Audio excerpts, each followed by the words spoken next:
మహానటులు అన్న పదానికి నిలువెత్తు నిదర్శనంగా నిలిచే నటులు ఎన్టీఆర్, ఎస్వీఆర్. వీరిద్దరూ దాదాపు ఒకేసారి సినీ రంగ ప్రవేశం చేశారు. ఎన్టీ రామారావు హీరోగా నటించిన పల్లెటూరి పిల్ల, షావుకారు చిత్రాల్లో రంగారావు పోషించిన పాత్రలు చిన్నవే అయినా ఆయన బాణీ కనిపించింది. అప్పటి నుంచి చివరి వరకు ఈ మహానటుల మధ్య అనుబంధం కొనసాగింది.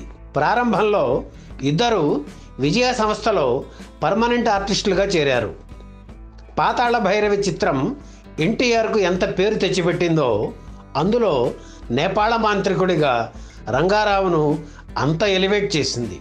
ఈ చిత్రంలో నటిస్తున్న సమయంలోనే తన భవిష్యత్తు గురించి రంగారావు ఆందోళన చెందుతుంటే, ఈ పరిశ్రమలో అగ్రశ్రేణి నటుల్లో మీరొకరని అనిపించుకునే రోజు తప్పకుండా వస్తుంది బ్రదర్ అని ధైర్యం చెప్పేవారు ఎన్టీఆర్. వయసులో తనకంటే దాదాపు 5 ఏళ్లు పెద్దవాడైన రంగారావును రామారావు ఎంతో గౌరవించేవారు.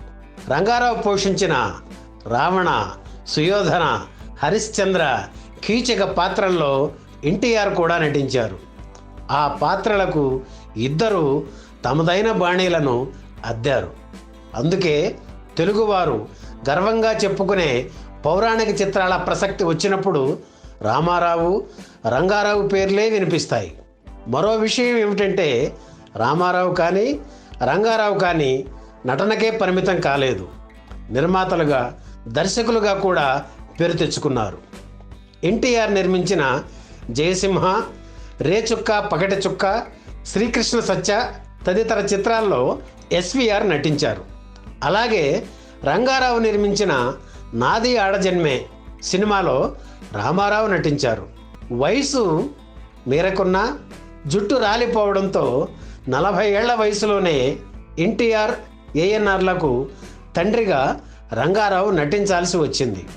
పర్సనాలిటీ దృష్ట్యా ఆ రోజుల్లో రంగారావు, రామారావు, గుమ్మడి, అక్కినేని కాంబినేషన్లో తండ్రి కొడుకుల పాత్రలు ఉండేవి. రంగారావు, రామారావు తండ్రి కొడుకులుగా నటించిన చివరి చిత్రం దేవుడు చేసిన మనుషులు. పాత్ర గుణాన్ని బట్టి వెంటనే ఆ పాత్రలోకి పరకాయ ప్రవేశం చేసేవారు ఎన్టీఆర్, ఎస్వీఆర్. అందుకే వారు పోషించిన పాత్రల్లో వారు కాకుండా పాత్రలే కనిపించేవి. తెలుగు తల్లి కన్నా నటరత్నాల్లో రామారావు, రంగారావు ఎప్పటికీ తమ ప్రత్యేకతను చాటుకుంటూనే ఉంటారు.